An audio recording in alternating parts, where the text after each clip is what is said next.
welcome to this edition of the Property Pod. Today we are joined by Andrew from Maxwell Property Agents. Andrew has over 70 years experience in the property market as an agent, and today we're going to be talking about buy-to-lets. Before we start, this is a relatively new process for us. Obviously at Attwells we're trying to get podcasts and get information about the property market out to the general public, hence our sort of new methods of marketing and trying to promote the business. So if you can subscribe, share, whatever platform this comes out on, it'd be amazing. Obviously we're trying to make the law more accessible as part of our brief here, is to make it easier for people to understand the process of buying property. In this instance, we're going to be talking about buy-to-let. Normal format, Libby's going to be asking the questions, I'm going to chip in and probably waffle and break the sophistication of the discussions. But without further ado, we'll go over to Libby. So Andrew, tell us a bit about your company, Maxwell Brown. Well, we're an independent company based in Stowmarket. We're in the town centre and we were established in 2012. Main reason for being in Stowmarket is that it's an easy town to get out of, and we can cover the whole of East Anglia through doing that.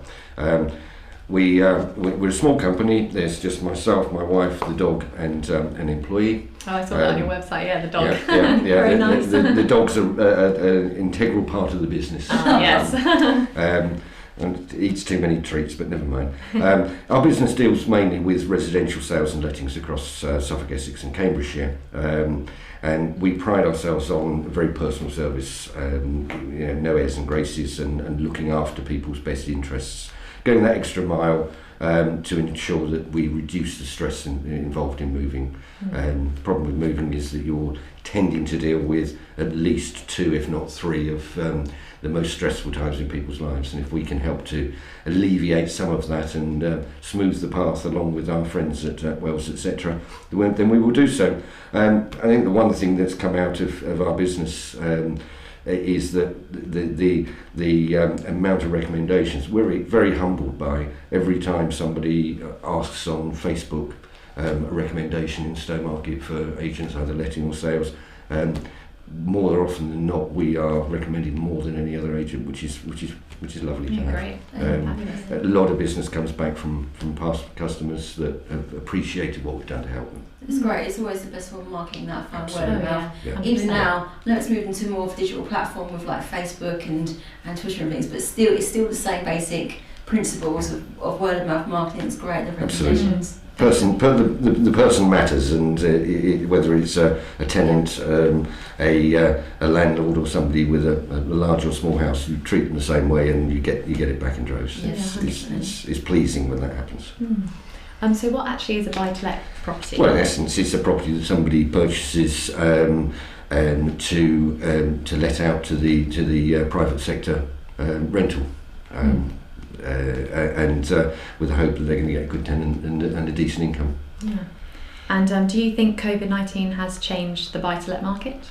It's clearly had an impact, but I think the biggest impact it's had is probably on the interest rates that people are getting with their money in the building society. If you've got £100,000 invested and you're getting 0.01% a return, that's £30 a year that you're getting in interest. And I think people have re-evaluated where they are with it, and if they've got a certain level of funds, have decided to go to a buy-to-let, because not only do they get a regular income, they also get the capital growth potentially on that, provided the property market continues to rise. So I think it's probably a safer investment for people that they perhaps understand, rather than stocks and shares or something like that. Yeah. I always think the bricks and mortar, especially if you've got the capabilities of maybe doing it up and being able to make the sort of property more valuable in terms of its overall value as well as rental. So And what do you think are the pros and cons of buy-to-let property? There are a number. I mean, the pros are that you get a higher yield for your money, and there is that potential capital growth, and there's a monthly income. So somebody perhaps has taken money out of a redundancy or their retirement fund.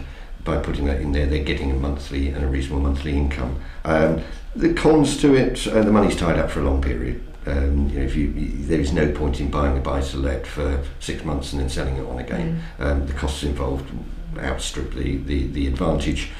So you've got to be looking at minimum of a 5-year investment plan.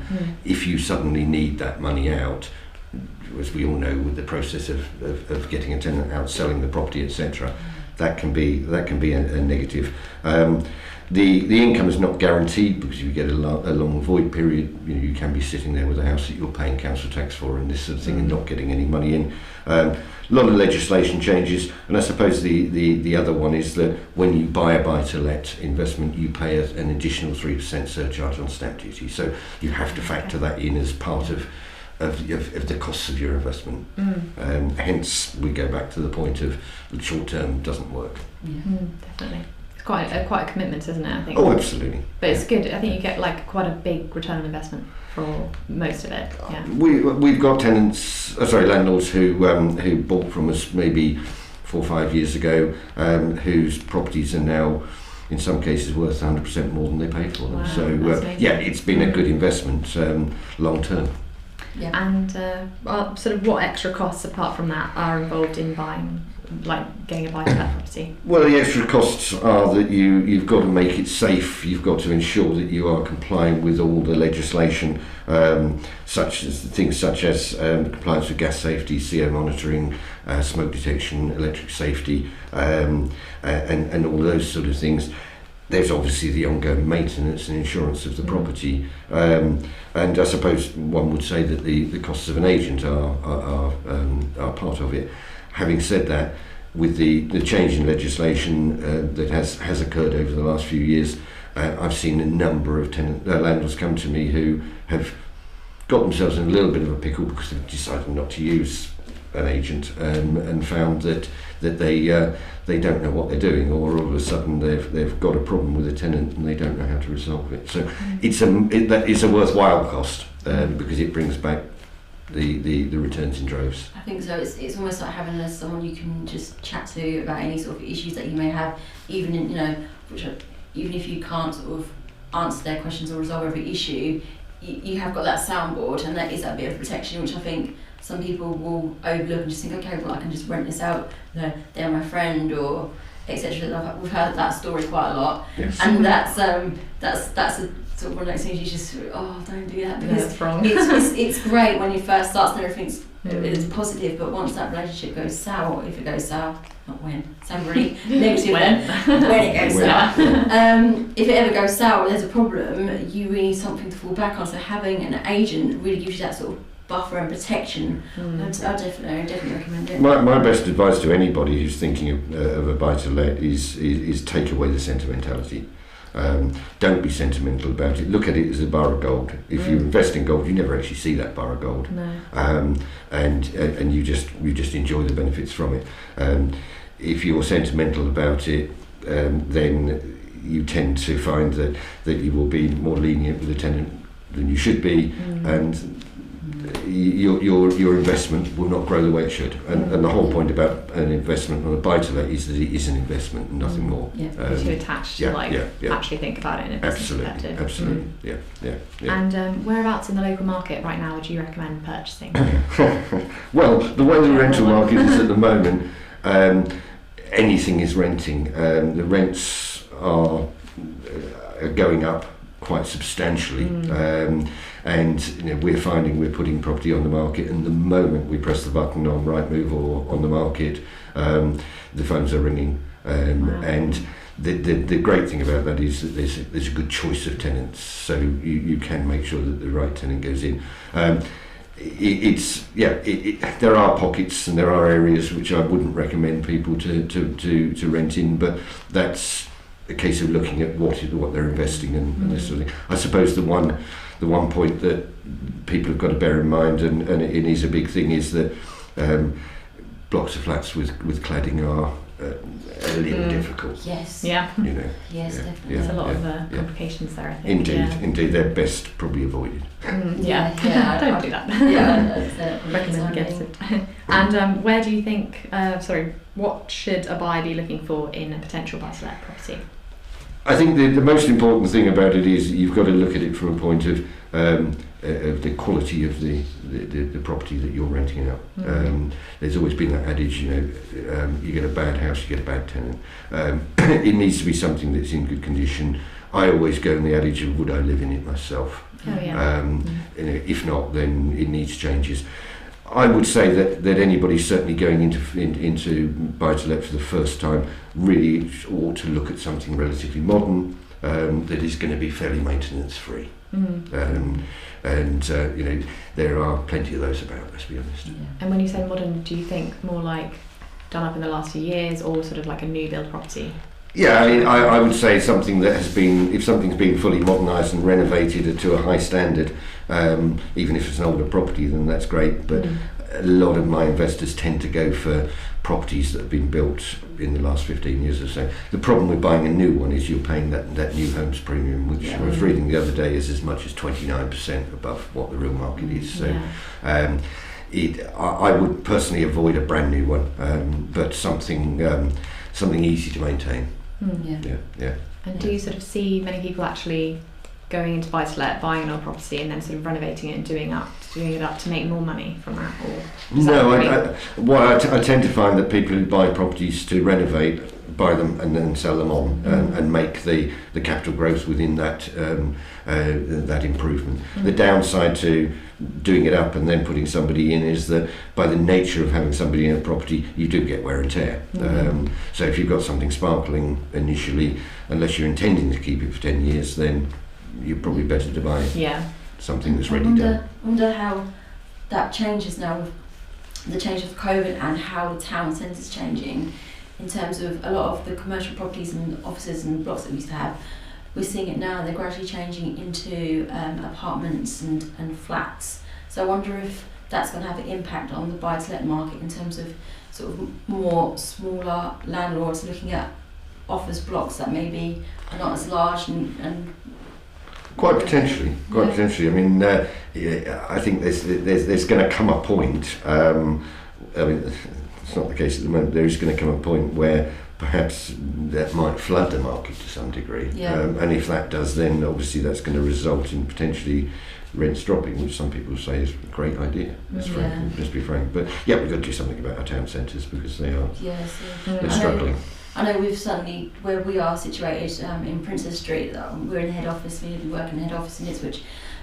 There's a few building works going on, there's one right next door to us, which has been converted into flats, and I've noticed more and more sort of people we see up, because we are quite high up on the floor, so we can see that actually the flats above, like the estate agents down our road, are actually being turned into flats where they weren't before. They were in their office spaces. So even since COVID, so sort of the last year, we've seen that change. So I think it's a really interesting sort of space to be watching in terms of buy-to-let and being a landlord. I just wondered how it's all going to play out. Sort of despite all the closures of like Debenhams and other shops, I think it's really great because you can actually see quite a lot of opportunities where I think a lot of people are going for buy-to-let properties to have a business there. So I think we've got like the Botanist opening in that lovely old post office building, and also there's like Honey and Harvey coming up. So I think despite COVID, there are actually quite a lot of nice new so the businesses. town centre is definitely, I think we're going to go back to a time where it's more people living in the town, which would be nice. It used to be like that. It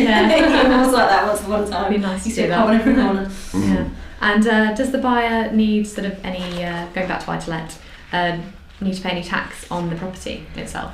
They would obviously have to pay the initial 3% surcharge stamp duty along with any prevailing rate of stamp duty that's applicable. They would have to pay income tax on the income that they receive out of the property, and when they sold the property, there would be a level of capital gains tax and or corporation tax, depending on whether it's held on a personal basis or a limited company basis. But apart from that, obviously, there's when you've got voids, the council these days don't give you any leeway on council tax. But apart from that, there's nothing hidden that you wouldn't expect. Oh, that's good to know.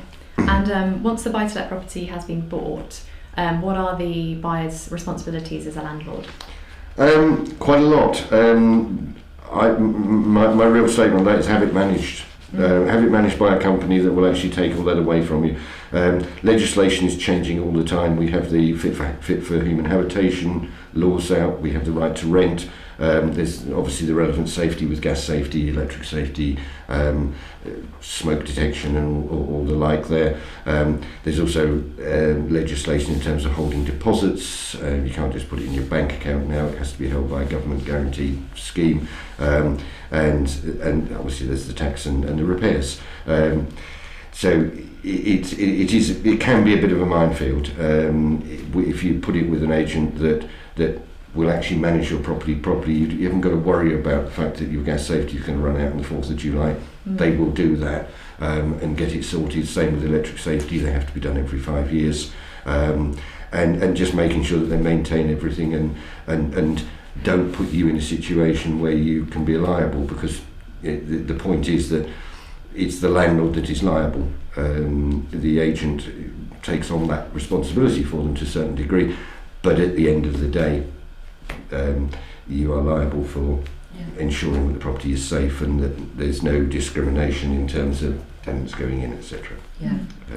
Yeah. That's a good point, really, to sort of just talk about that in terms of the service that you provide as an agent and being able to manage things, and then from our perspective as a law firm, being able to take on the legal aspect if something does go wrong, and having professional people like that to buffer you does help with that. So effectively you have to think of yourself as almost being on the hook, so you're responsible, and if you can bring people in to help you and lessen that burden, it's all a positive thing. So sort of reaffirming what you said about having a management agent take that responsibility. A lot of the time agents are paired with law firms, so you do have that protection. So that's something we always sort of discuss, and when we sort of talk about the pros and cons of contracts and ownership. Obviously there's different ways you can own it, but definitely look at the side of protection and buffering yourself with a management agency. Obviously we can't advise you what to do, but it's something that you definitely we'd recommend. But it's really down to you, but it's just a point I think it's worth reinforcing there, because you are on the hook, so you do want to make sure that you've got as much covered as possible to protect yourself, especially if you're owning it as an individual. So definitely. And how would you recommend sort of increasing the yield on the property? Well, I think it comes back to the thing I said earlier on about a bad house, get a bad tenant. Keep the property maintained.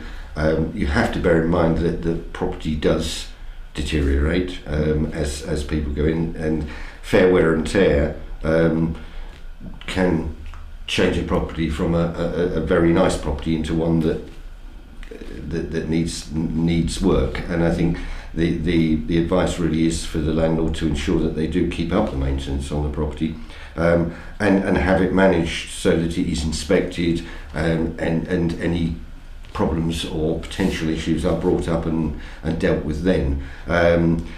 In terms of increasing your yield, I think the other thing to do is to ensure that you do look at and review your rental ongoing. I have clients that they will buy a property, they will take a buy-to-let mortgage, and a year later they'll then remortgage that and take a deposit out and buy another one and increase the yield there. They are doing that, but they're also increasing the potential risk. But no, keeping a property in good condition is the main point there. Because you will just have happy tenants who will continue to pay. Yeah. Oh, fun. Okay. That is all from me, but thank you so much. No problem at all. That's the end of the podcast there. Just to conclude, just want to go over a couple of things. So if you are in a position and you're thinking about buying a buy-to-let property, make sure that you do seek financial advice. Obviously there's something that we can't really touch upon here. Also make sure you hopefully come to Attwells and seek legal advice, and ensure that you have a good property agent too. So I'm going to just conclude by thanking you for joining us today. Please like and share this podcast, and thank you again. Thank you.